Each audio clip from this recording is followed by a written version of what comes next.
Así que les voy a invitar, amados hermanos, a que puedan abrir sus Biblias, Evangelio según Mateo, capítulo 13.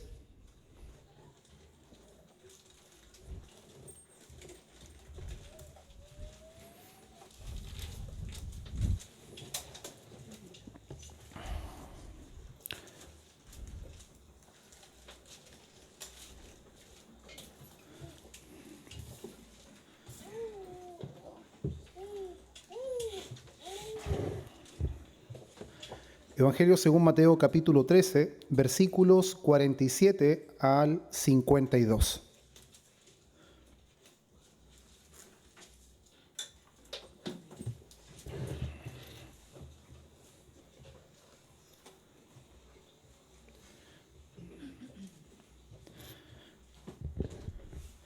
Habiéndolo encontrado, hermanos, les invito a que nos pongamos en pie para que demos lectura a la palabra del Señor. Repito una vez más, Evangelio según Mateo, capítulo 13, versículos 47 al versículo 52, y la palabra del Señor dice así.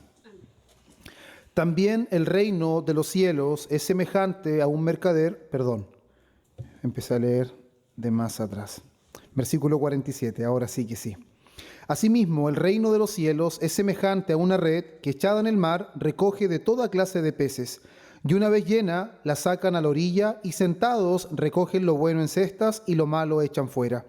Así será el fin del siglo. Saldrán los ángeles y apartarán a los malos de entre los justos y los echarán en el horno de fuego. Allí será el lloro y el crujir de dientes. Versículo 51. Jesús les dijo: ¿habéis entendido todas estas cosas? Ellos respondieron: sí, Señor. Él les dijo: por eso todo escriba docto en el reino de los cielos es semejante a un padre de familia que saca de su tesoro cosas nuevas y cosas viejas. Amén. Pueden tomar su asiento, hermanos. Durante un tiempo bastante extenso, hermanos, desde que comenzamos como iglesia, que hemos venido estudiando de manera expositiva el Evangelio según Mateo, y hemos podido ver muchas cosas que son muy necesarias para la vida del creyente. Hemos podido entender cosas que son demasiado indispensables para que podamos ver en qué lugar nosotros estamos posicionados, cuál es la condición actual en la que nos encontramos, si en realidad somos ciudadanos del reino o si en realidad no lo somos. Y cuando nosotros llegamos al capítulo 13 del Evangelio según Mateo, podemos ver, hermanos, cómo este capítulo 13 marca un punto crucial en el Evangelio. Porque es en esta parte, hermanos, del Evangelio según Mateo, donde Jesús ha revelado los misterios del reino. Es donde nos centramos en estas parábolas, donde ya conocemos nosotros por sermones anteriores que Jesús tenía el propósito a través de parábolas de revelar los misterios del reino a sus discípulos, pero al mismo tiempo de esconder para aquellos que estaban en incredulidad. Entonces, hermanos, esto nos permite entender a nosotros que es mediante estas parábolas en el Evangelio de Mateo, el capítulo 13, en donde los misterios del reino de los cielos son explicados a través de las propias palabras de nuestro Señor Jesús, pero en parábolas, en enseñanzas sencillas tomadas de la vida cotidiana, pero que tienen un trasfondo mucho más profundo de lo que simplemente aparenta ser, sino que hay una enseñanza espiritual. Y a través, hermanos, de este capítulo 13, nosotros hemos aprendido cosas que son muy relevantes. Hemos aprendido que hay distintos tipos de creyentes. Hemos aprendido que la cizaña y el trigo coexisten por la voluntad de Dios, que llegará el día en que Dios hará una separación. También vemos el crecimiento del reino, que no descansa en los hombres, sino que el que garantiza el crecimiento, la expansión del evangelio, es el Señor. Al mismo tiempo vimos, hermanos, el poder penetrante del evangelio, como la levadura en una masa, todo finalmente queda leudado. Así también cuando el evangelio toma contacto con un corazón, esa vida es transformada completamente. Y vimos por último, hermanos, el valor incomparable de Cristo y su reino. Y vimos que el valor del reino era porque el rey de ese reino es Cristo. Y Él es el valor incalculable donde dos hombres, ya sea por un tesoro o por una perla preciosa de gran precio, están dispuestos a venderlo todo con tal de quedarse con ese tesoro y quedarse con esa perla. Pero el Señor Jesús, hermanos, no concluye con estas parábolas esta sección, sino que el Señor Jesús da dos parábolas más, que son las parábolas que nosotros vamos a ver hoy día, en donde vemos, hermanos, que el reino visible, escuche bien esto, el reino visible no permanecerá mezclado para siempre. Ahora nos podemos preguntar, ¿por qué el Señor Jesús toca un tema que ya tocó en el trigo y la cizaña? Vamos a darnos cuenta, hermanos, que el énfasis del trigo y la cizaña principalmente era hablar de la coexistencia del justo y del injusto. Pero ahora va a enfatizar de lo que va a suceder al final del siglo. Va a enfatizar qué es lo que sucederá con aquellos que son justos y aquellos que son injustos. ¿Cómo va a darse la separación final? Aunque parezca que eso no va a suceder, Jesús va a decir que sí. Llegará el tiempo en que eso se llevará a cabo. Y al mismo tiempo, hermanos, veremos cómo los verdaderos discípulos deben administrar fielmente la verdad del reino. Por eso la parábola de la red apunta al juicio final. Y la parábola, hermanos, que se menciona aquí en Reina Valera como tesoros nuevos y viejos, en realidad el énfasis, hermanos, es del padre de familia, apuntando a la responsabilidad que tiene un discípulo fiel de poder administrar los tesoros del reino de los cielos. Por eso, hermanos míos, quiero que vayamos directamente a los versículos 47 y versículos 48, para que podamos introducirnos y podamos comprender, hermanos míos, que el reino de los cielos ahora reúne a toda clase de personas. Toda clase de personas está viviendo en este mundo donde el reino de los cielos ya ha penetrado. Pero al final del siglo, hermanos, al final de este tiempo, Cristo separará de manera eterna a los justos y a los injustos. Habrá una separación. Los verdaderos creyentes y los verdaderos discípulos deberán proclamar fielmente las verdades nuevas que el Señor Jesús está revelando a sus vidas. Versículo 47 y 48 dice: Asimismo, el reino de los cielos es semejante a una red que echada en el mar recoge de toda clase de peces. En el tiempo de Jesús, el pescar era un oficio muy común. Ya habían diferentes formas en las que se llevaba a cabo esto, y creo que en la actualidad es algo muy similar.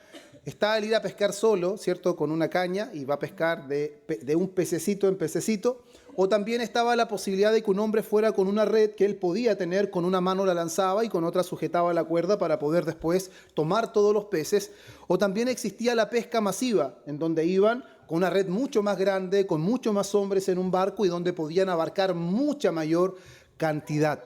Entonces, este es el ejemplo que el Señor Jesús toma para poder dar a comprender una realidad mucho más profunda. Él dice: asimismo, de la misma manera como el reino de los cielos es como el tesoro escondido, de la misma manera como el reino de los cielos es como esa perla de gran precio, de la misma manera el reino de los cielos es semejante a una red.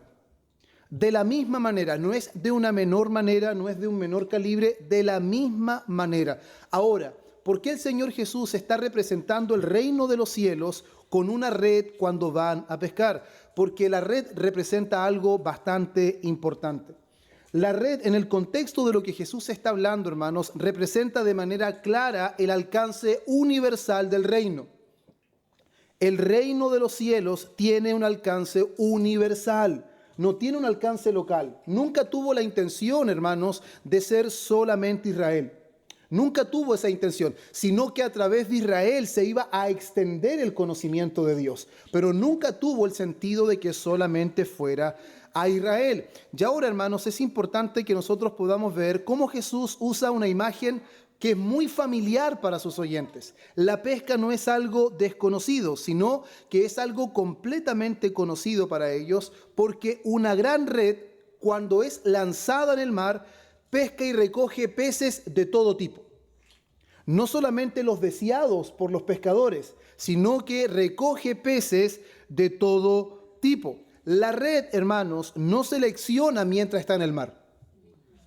La red no está cumpliendo el propósito de seleccionar cuáles son los peces buenos y cuáles son los peces malos, los que no van a servir, sino lo que está mostrando es que la red tiene el sentido de recoger todo lo que encuentra. Inclusive, un dato que pude conseguir, para poder entender un poquito esto, en el tiempo de Jesús inclusive podían lanzar redes que podían inclusive abarcar 1 kilómetro. Entonces, cuando esa red era lanzada, las probabilidades de que hubiesen muchos peces dentro de la red eran altas, pero las probabilidades de que vinieran algas, de que vinieran cosas que lanzaron los que andaban en barco también eran altas. No todo lo que venía iba a ser bueno. Iban a venir cosas que no eran buenas y que no eran útiles. Y de la misma manera, hermanos, que la red no ejerce, hermanos, en ese momento la elección o poder determinar lo que es bueno o es malo, y la red está abarcando todo lo que encuentra, de la misma manera, amados hermanos, el reino visible es en este tiempo. De la misma manera, el reino tiene un alcance universal. Cuando el evangelio, amados hermanos, sale al mundo, se proyecta al mundo, se predica a todos. Esto es muy importante. Una de las cosas que lamentablemente asocian de manera equivocada a las personas que decimos que somos reformados es que pensamos que la elección de Dios es de tal manera que es innecesario predicar el evangelio. Pero cuando vemos la Escritura, vemos el alcance universal del reino de Dios, y ese reino ingresa a este mundo o se expande en este mundo mediante la predicación del evangelio. Y al igual que la red, cuando es lanzada al mar, todo tipo de peces queda dentro de la red. De la misma manera, el evangelio se predica a todos. De la misma manera, el evangelio llama a todos. Y de la misma manera, el evangelio está disponible para todo tipo de personas.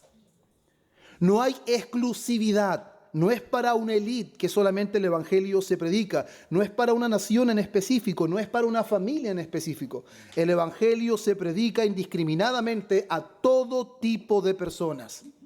A todo tipo de personas, con mayor entendimiento, con menos entendimiento, con alto nivel académico, con bajo nivel académico, con alto nivel socioeconómico, con bajo nivel socioeconómico. Por eso decíamos hace un rato que la palabra de Dios es clara en el sentido de lo que es necesario concerniente a la salvación. Entonces, ¿qué es lo que nosotros estamos viendo aquí? Que Jesús una vez más, en esta ocasión, vuelve al mismo tema de la parábola del trigo y la cizaña, lo que les decía hace un rato. Pero aquí lo que está mostrando, hermanos, es que hay una mezcla que está siendo visible, pero todavía es desconocida. ¿Por qué es desconocida? Porque la red todavía tiene todo tipo de peces. Puede encontrar muchas cosas, pero el reino de los cielos, hermanos, el reino de los cielos es conocido por Dios, pero nosotros no tenemos certeza todavía de lo que es bueno y lo que es malo.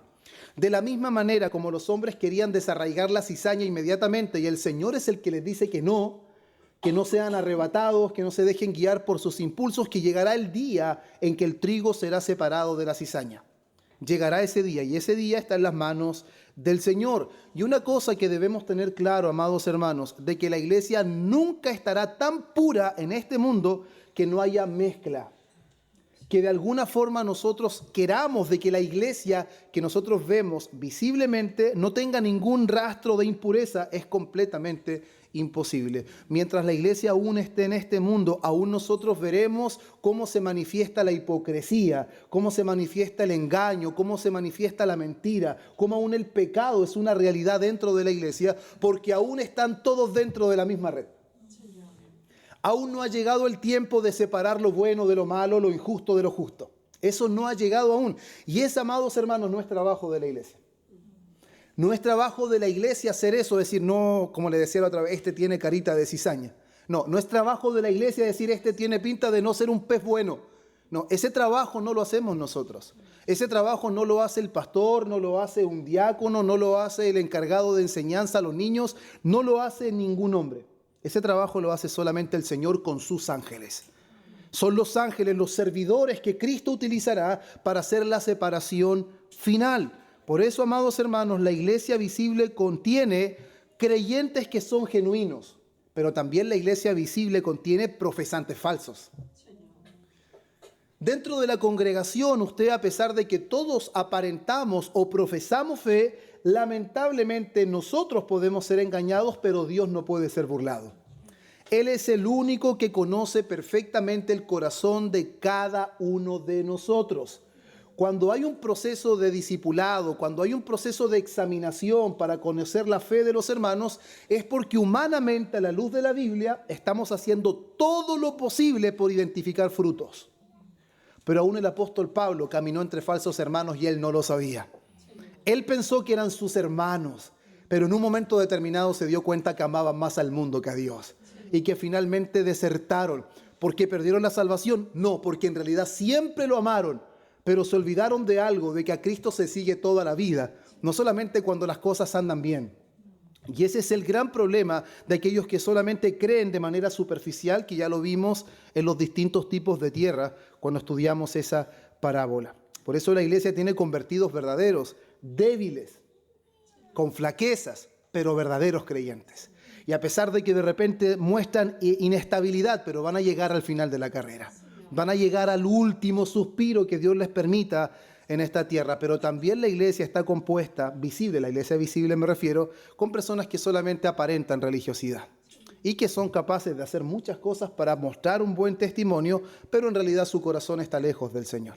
Eso también es una realidad en la iglesia. Por eso no todos los que están cerca del reino, no todos los que están cerca del reino pertenecen realmente al reino.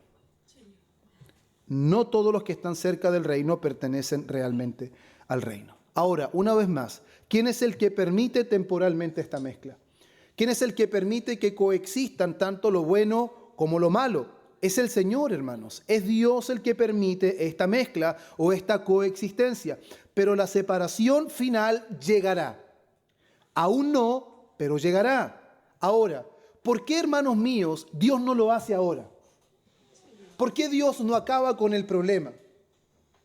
Y finalmente separa ahora el bueno de lo malo, el injusto del justo, el trigo de la cizaña. Porque Dios sigue mostrando paciencia.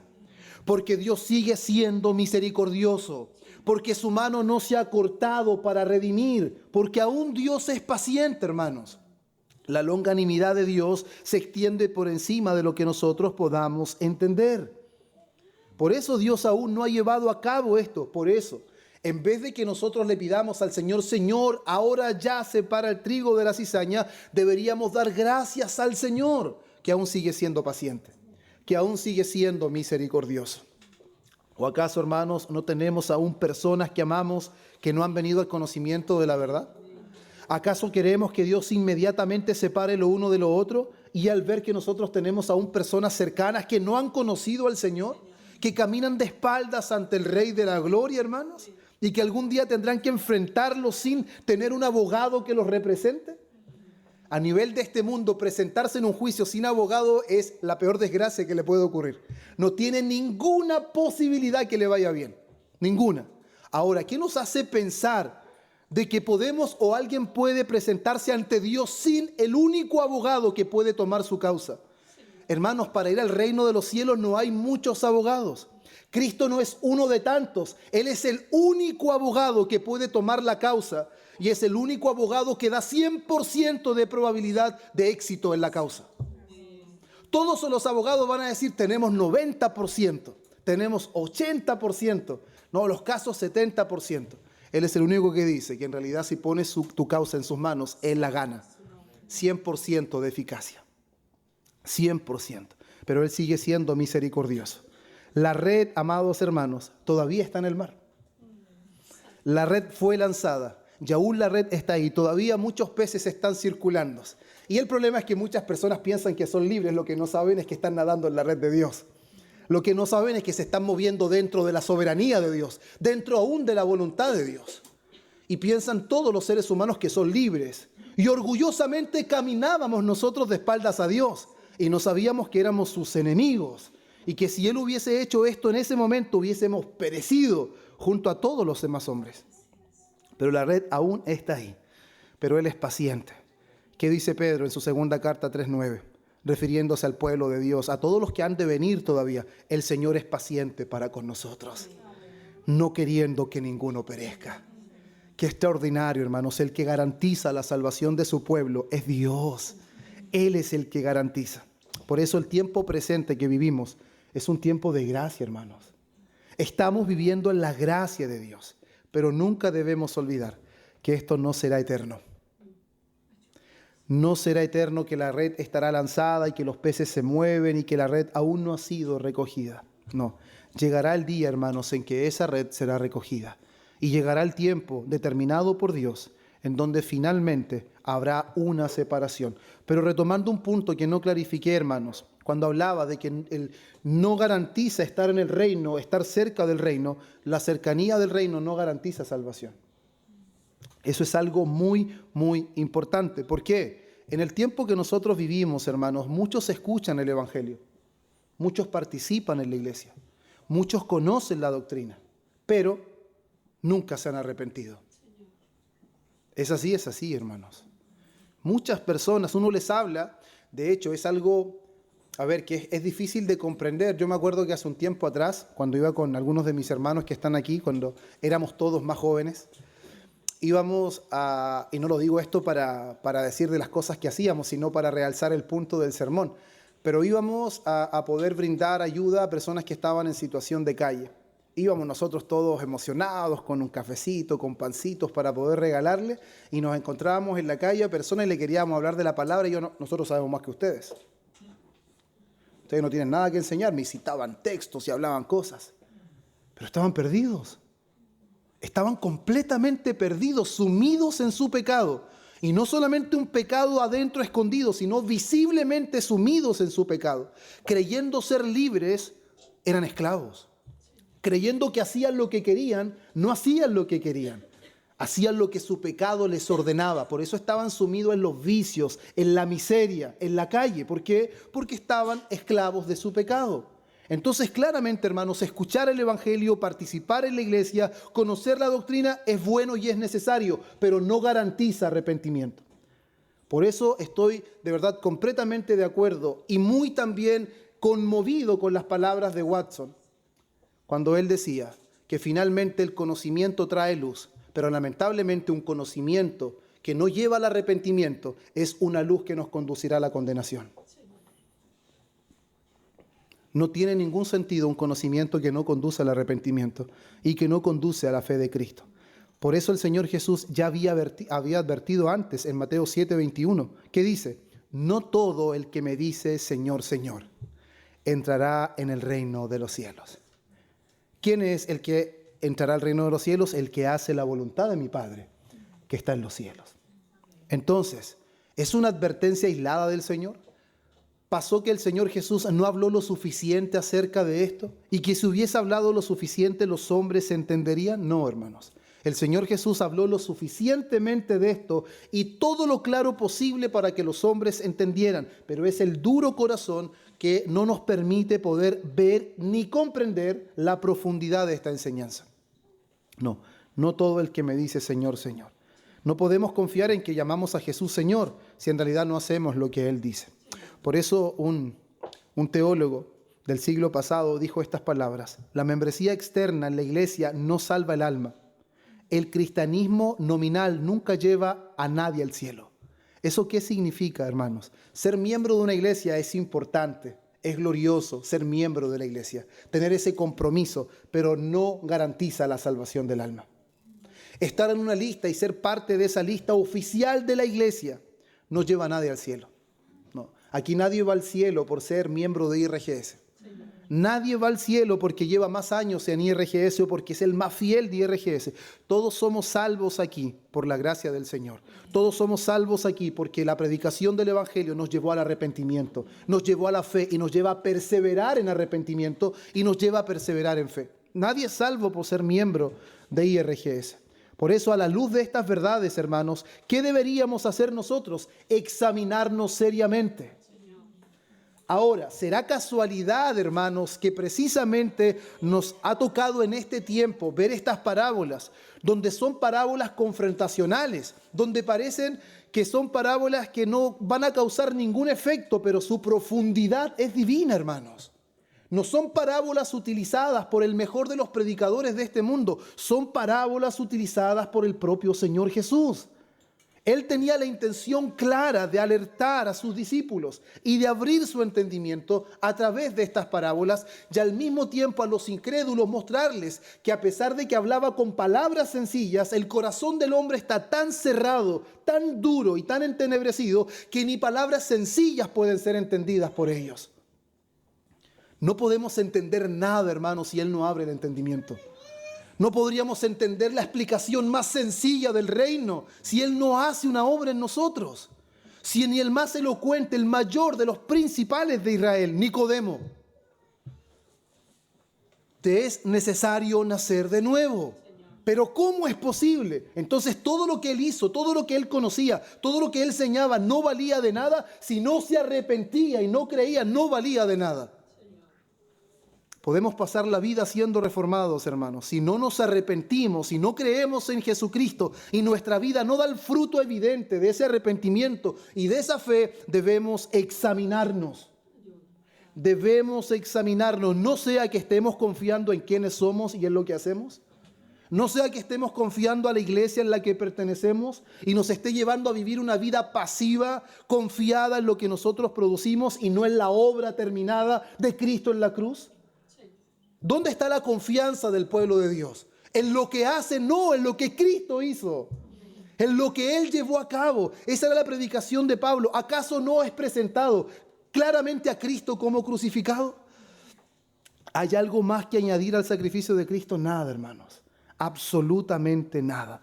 Por eso la pregunta que todos nosotros deberíamos hacernos no es si estoy cerca del cristianismo. No es si soy parte de una iglesia. La pregunta es, ¿he nacido de nuevo? ¿Mi corazón ha sido cambiado? ¿Pertenezco realmente a Cristo? ¿Soy una nueva criatura? ¿Las cosas viejas pasaron? ¿Todas son hechas nuevas? ¿En dónde descansa, hermanos amados, nuestra seguridad y nuestra certeza?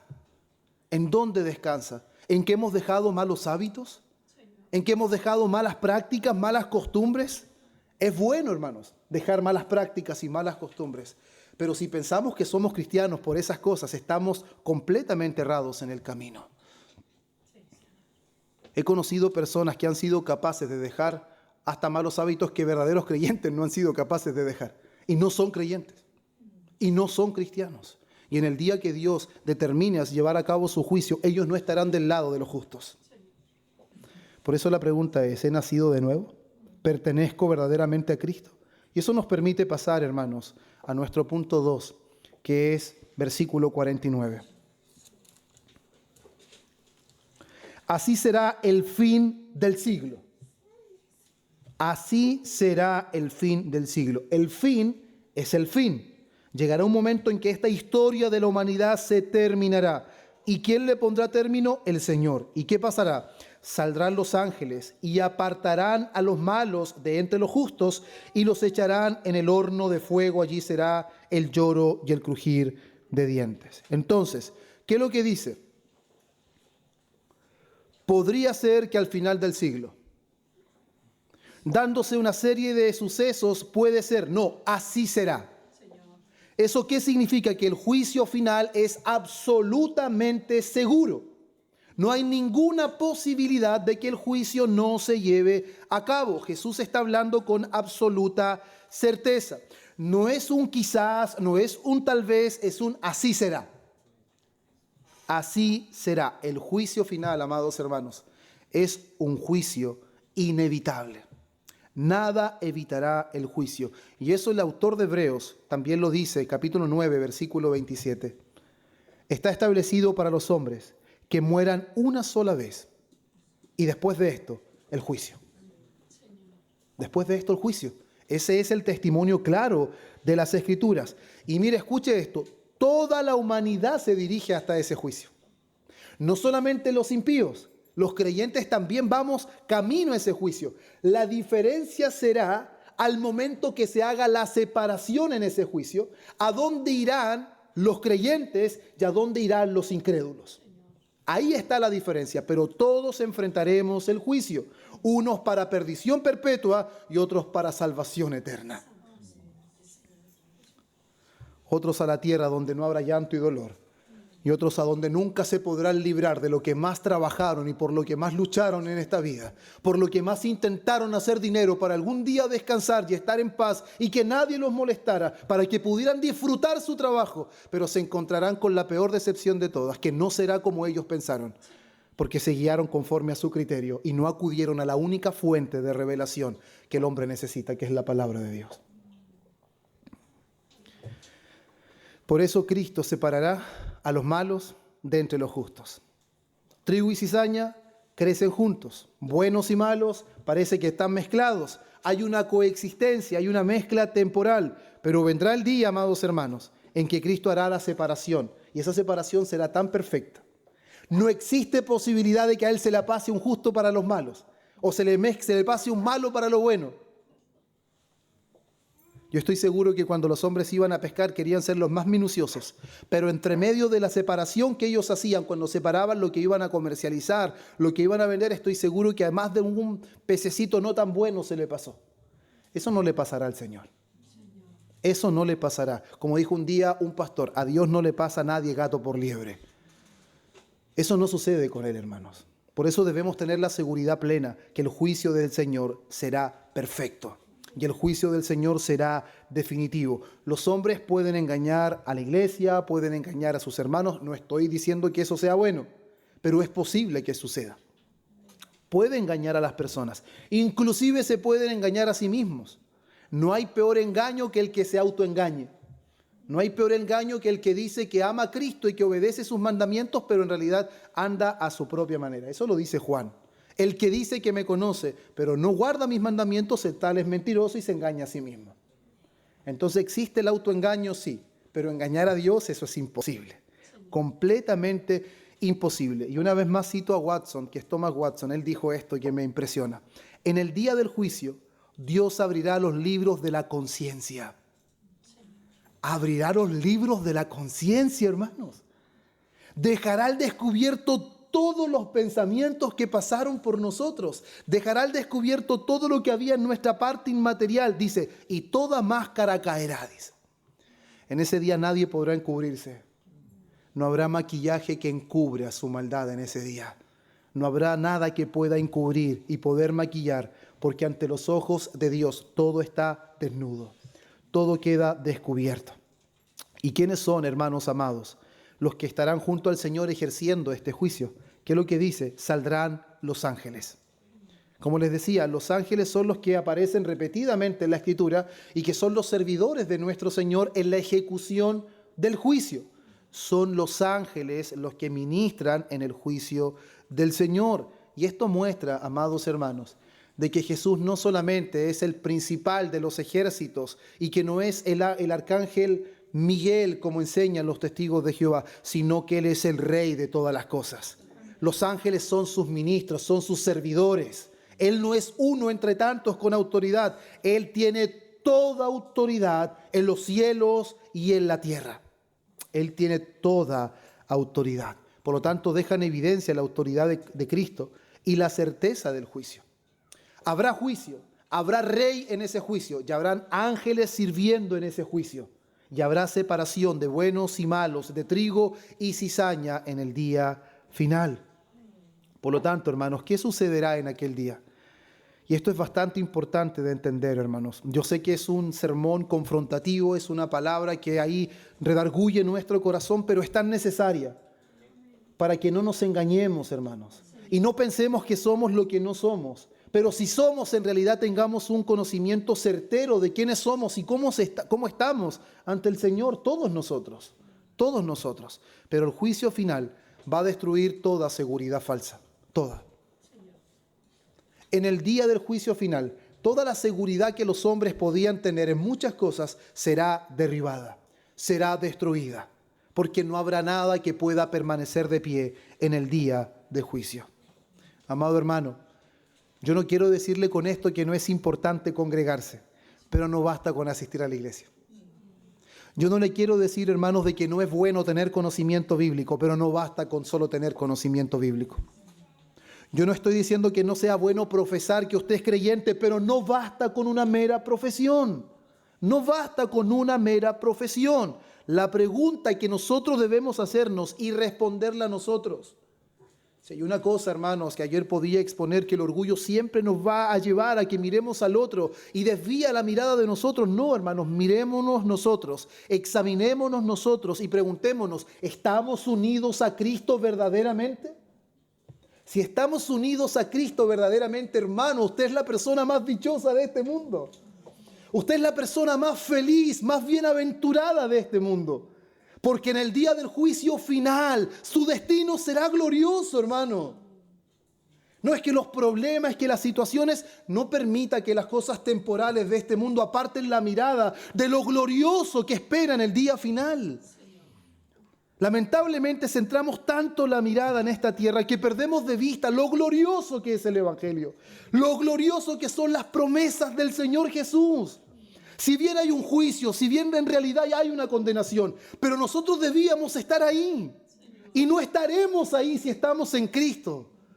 Eso no trae alegría, no trae gozo, no trae contentamiento. No le hace olvidarse de sus problemas, esas cosas. No lo hace olvidarse de su enfermedad, de sus dolencias. No le hace olvidar que tenía problemas para comprar algo porque no le alcanzaba el dinero. No le hace esperanzarse y saber que hay un lugar reservado en los cielos para aquellos que están en Cristo. Yo siempre le comento esto a mi esposa, que lo que dice el apóstol Pedro, cuando dice que hay un lugar reservado en los cielos para vosotros. ¿Cuántas veces hay personas que no tienen dinero para ir a comer? Y de repente quieren ir a un lugar y justo pide la mesa y dice reservado. ¿Por qué? Porque alguien de más dinero lo reservó antes, exclusivo. Pero en estas mesas pueden estar todas las mesas reservadas, pero para los hijos del Señor hay un lugar reservado en los cielos. Y de repente perdemos de vista eso, hermanos. Tan fácilmente nos centramos en esta vida que perdemos de vista la gloria del Evangelio, la gloria del cielo, hermanos. Que el Señor alce nuestra mirada y nos permita ver y comprender verdaderamente. Por eso Él les dice esto. Les dice en el versículo 51, ¿habéis entendido todas estas cosas? ¿Han juntado toda la información y han entendido verdaderamente lo que les estoy diciendo? ¿Hemos entendido nosotros esto, hermanos? ¿Trae gozo esto? Por eso, amados hermanos, versículo 50 termina de una manera definitiva, eterna. Y los echarán en el horno de fuego. Allí será, ay hermanos, el lloro y el crujir de dientes. El infierno no es susto. El infierno no es un mito. El infierno no es una herramienta que el cristianismo utiliza para amedrentar a las personas. El infierno es una realidad enseñada por el mismo Cristo. No hay nadie que predicó más de fuego que el propio Señor Jesús. Nadie habló más del infierno que Cristo, hermano. Nadie. Nadie habló más del infierno que el Señor Jesús, así como nadie más habló del amor. ¿Y cómo puede hablar del amor y del infierno al mismo tiempo? Porque el que ama hablará del juicio de Dios. El que verdaderamente ama hablará y enseñará qué es lo que implica y cuáles son las consecuencias de menospreciar las riquezas de la bondad y de la benignidad del Señor que guía a los hombres al arrepentimiento.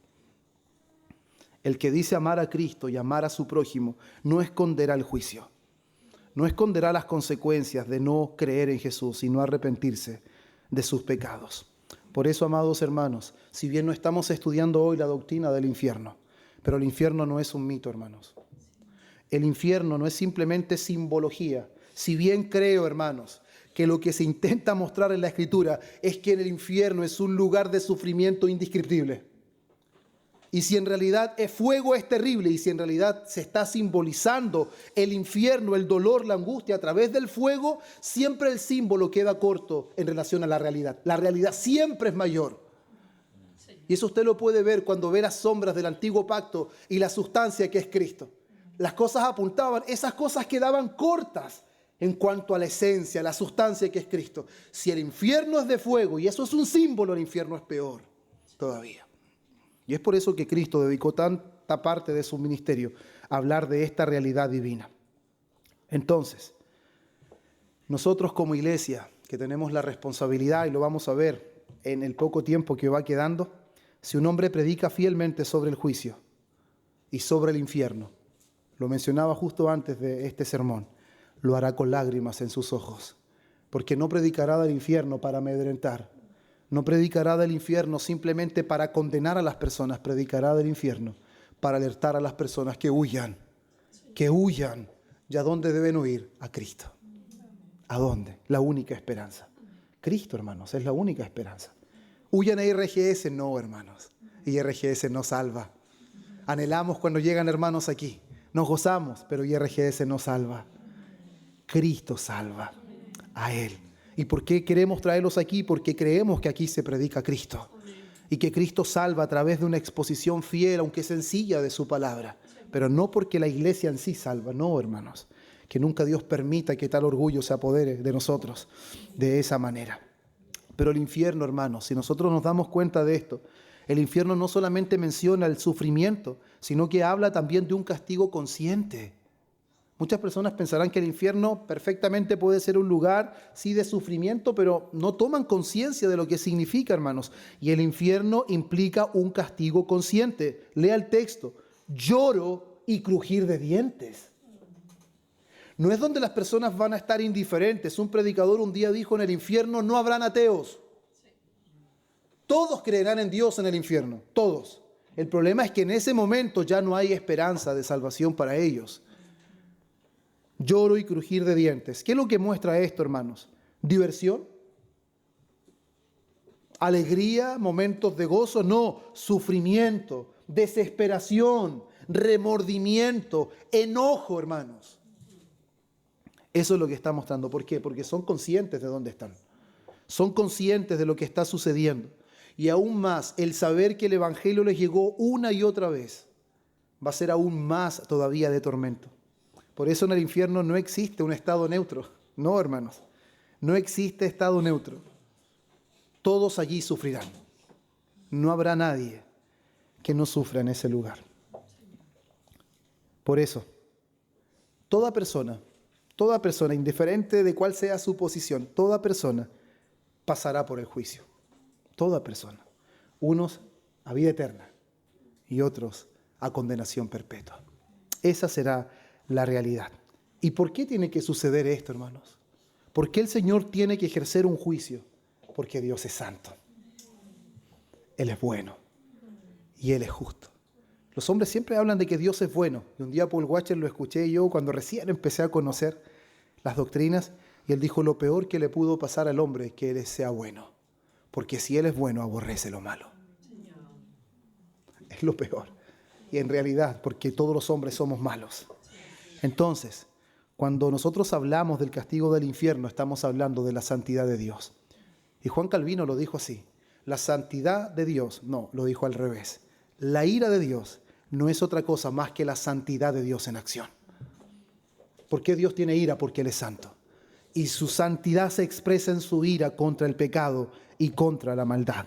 Entonces, ¿el infierno en qué dejará en manifiesto, hermanos? ¿Qué revelará el infierno? La gravedad del pecado. ¿El pecado es grave? Sí, hermanos. El pecado es grave. Y cada vez que nosotros pecamos, ¿deberíamos tener en cuenta este sermón? ¿Deberíamos tener en cuenta esta parábola?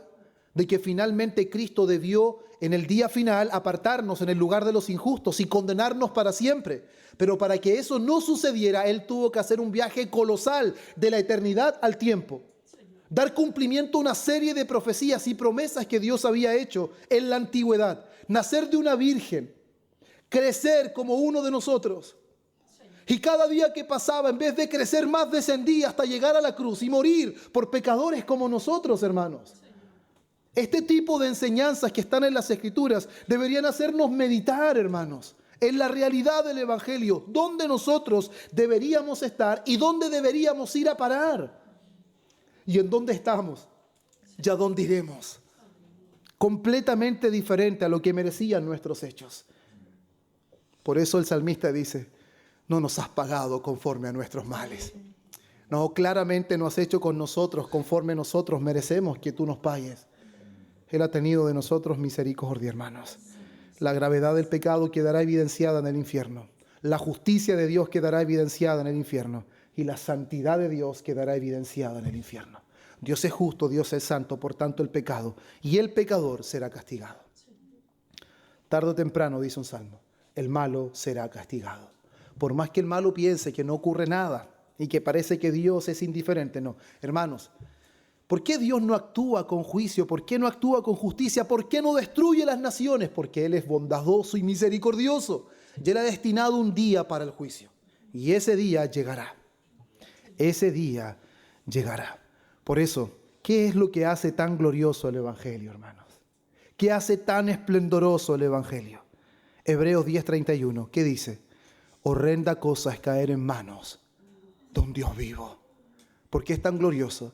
Porque ese Dios que debía despedazarnos, ese Dios estuvo dispuesto a tomar forma de siervo y humillarse hasta la muerte y muerte de cruz para salvar a hombres que merecían perecer en sus manos y librarnos de su ira. El terror del infierno, hermanos, no es el infierno, sino que son las manos de un Dios vivo. Y este texto, hermanos, no está exento de una advertencia, no está exento de un llamamiento, de una invitación continua del Señor.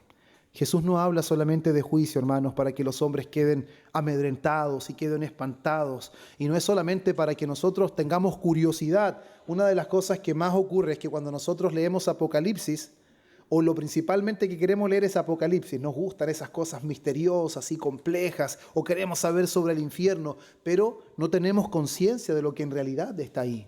No tomamos conciencia de lo que está hablando Apocalipsis o de las advertencias que el Señor hace. Hermanos, este tipo de textos están aquí no simplemente para amedrentar o meter miedo, no es ese es el sentido, hermanos. ¿Qué es lo que el Señor Jesús está haciendo aquí? Es advertir, porque aún hay tiempo. Es advertir porque aún hay tiempo. Él no ha dejado de ser misericordioso. Él sigue llamando a pecadores. Ahora, ¿por qué debo decirle esto a personas que ya son creyentes? Porque podemos olvidarnos de que somos pecadores. Podemos olvidarnos de que es la gracia de Dios que nos llamó, que nos sostiene y que garantiza nuestro camino hasta el final. ¿Podemos olvidarlo? Claro que sí. Lo he olvidado, estoy seguro, porque yo lo he olvidado. En alguno o más momentos de mi vida he pensado que he sido digno y que algo yo he puesto en esto. Es por eso que cuando peco me desanimo tanto que llego a pensar, decir, Señor, no soy digno de ser tu hijo.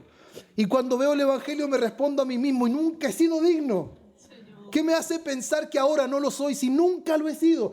Es que llegué a pensar que lo era, por eso ahora me desarmé completo. Porque ahora sentí que no lo era, pero nunca lo he sido. Nunca lo he sido. Por eso estas advertencias son porque Él es misericordioso, porque Él sigue llamando a pecadores, Él sigue ofreciendo salvación. Y en el Antiguo Testamento y el Nuevo Testamento la invitación es la misma. Isaías 55:6, buscad a Jehová mientras pueda ser hallado. Venid pronto y estemos a cuenta. ¿Qué importa cuán rojos sean tus pecados? El Señor puede perdonarlos todos. El Señor puede limpiarte. El Señor puede redimirte. Y en el Nuevo Testamento encontramos en Romanos, la paga del pecado es muerte, mas la dádiva de Dios. ¿Se da cuenta? El pecado acarrea muerte, pero la dádiva de Dios es vida eterna en Cristo Jesús, Señor nuestro. Y hermanos amados, después de advertir todas estas cosas sobre el juicio, mostrando su bondad y su benignidad, a pesar de que los hombres no puedan ver benignidad, cuando predicamos del infierno, cuando anunciamos del juicio, cuando le pedimos que corran pronto antes de que perezcan en sus pecados, porque el hombre no ve bondad en eso. Yo nunca la vi. Nunca vi bondad en ese tipo de sermones. Pero en realidad, hermanos, es la bondad de Dios que no nos permita poder llegar a ese lugar. Y después de advertir sobre el juicio final, ahora Jesús se vuelve una vez más a sus discípulos, lo que les decía hace un rato. ¿Para qué?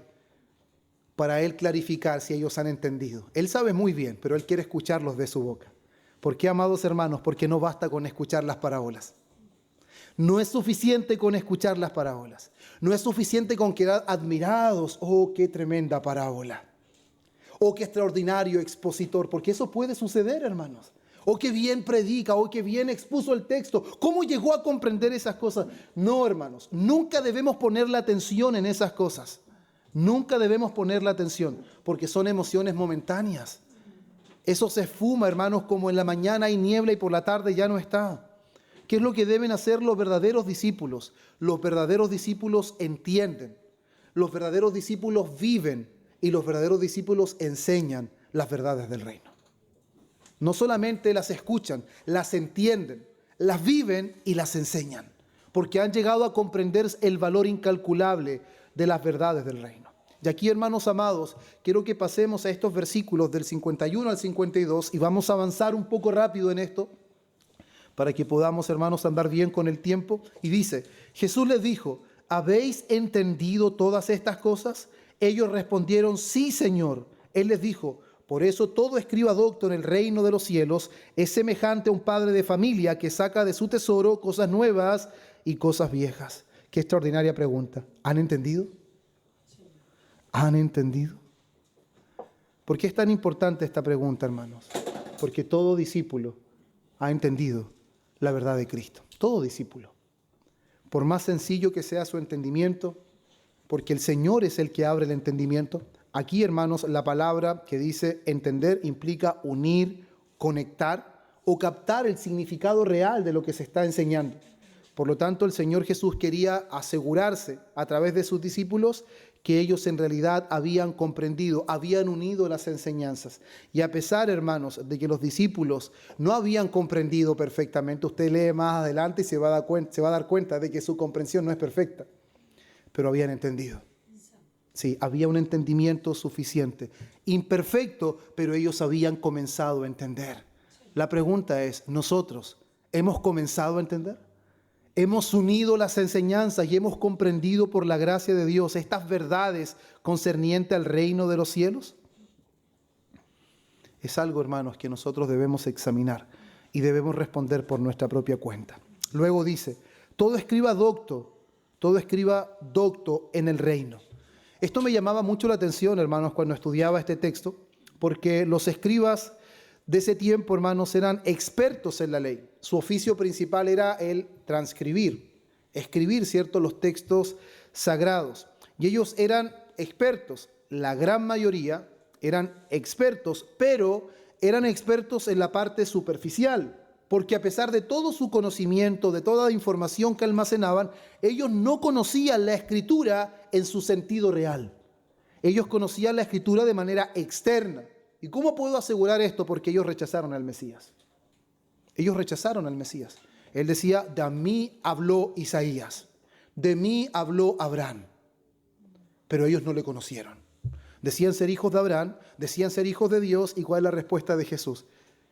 Si ustedes fueran hijos de Dios, ciertamente me amarían, pero procuráis matarme. Eso dejaba en evidencia que todo su conocimiento era superficial.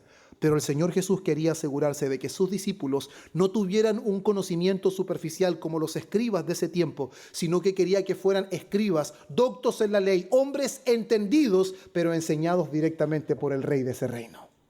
No con un conocimiento superficial y externo.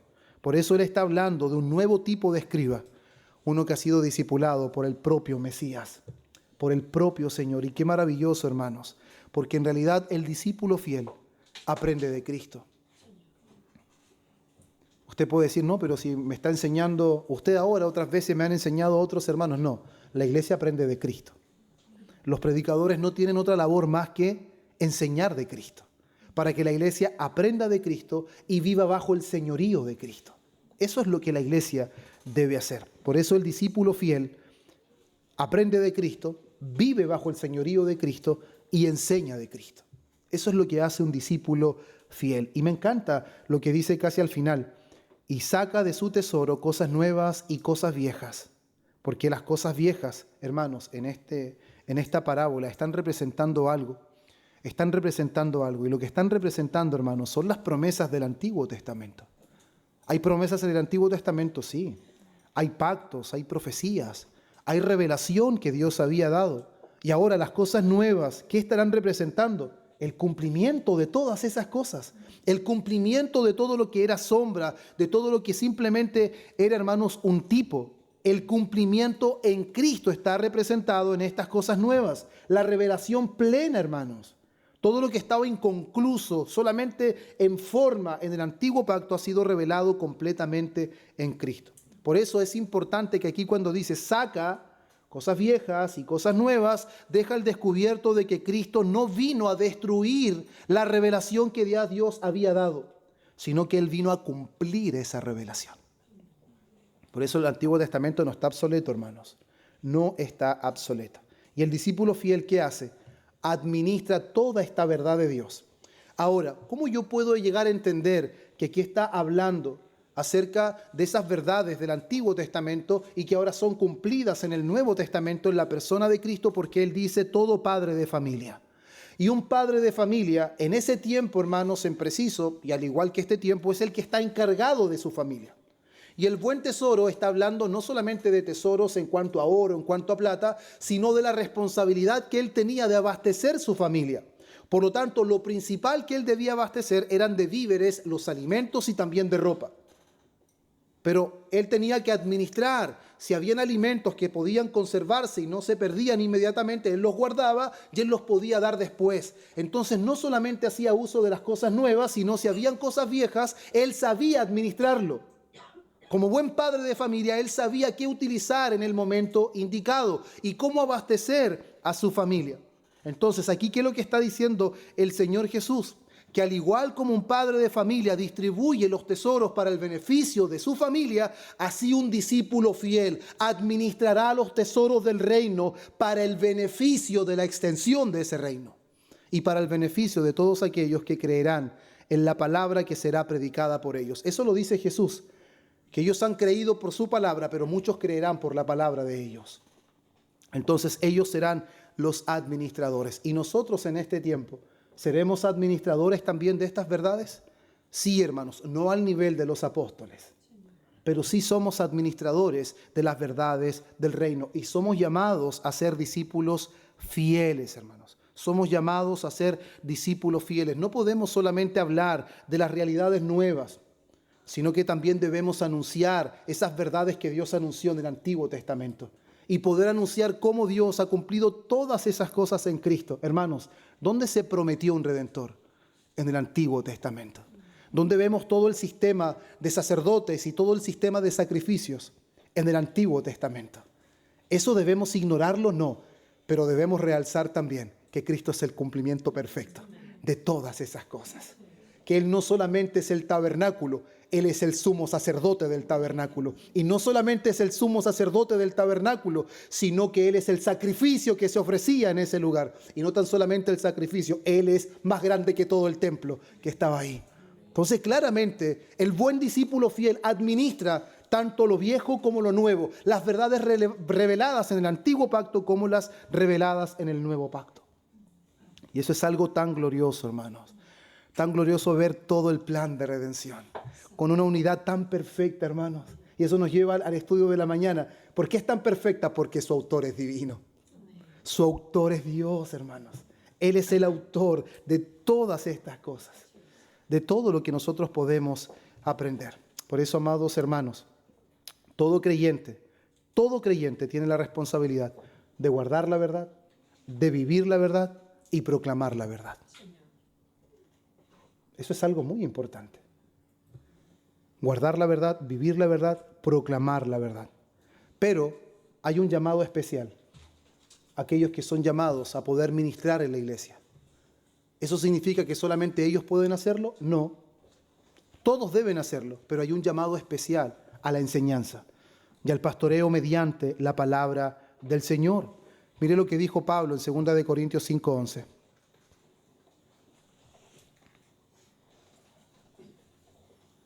Conociendo pues el temor del Señor, persuadimos a los hombres. ¿Qué es lo que lleva a predicarles el Evangelio a los hombres? Conociendo el temor del Señor. Hermanos, conociendo una enseñanza como esta, ¿no alienta su corazón para presentar el Evangelio con más urgencia? Cuando usted en un momento determinado pensaba hacer algo, tenía todo planificado, y salió una urgencia de momento. ¿A qué le da prioridad? A la urgencia. A la urgencia. ¿Por qué? Porque es una urgencia y la urgencia está por sobre lo importante. Esto es una urgencia.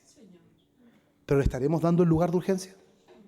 ¿Le estaremos dando el lugar de urgencia? Hermanos amados, es importante que el sermón no solamente pase por nuestra mente, sino que el sermón afecte nuestro corazón. Y cuando la Biblia habla de corazón, no habla en el sentido romántico que le damos nosotros en nuestra cultura. Está hablando dónde están alojados, hermanos, la voluntad, el sistema de control de nuestra vida. Ese es el corazón, lo que gobierna todo. Por eso esta palabra debe pasar y ser procesada por nuestro corazón.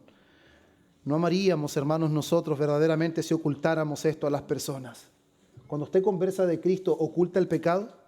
¿No quiere hablar de juicio? Si no habla de pecado y no habla de juicio, entonces no podrá presentar de manera correcta la única esperanza en Cristo. No podrá.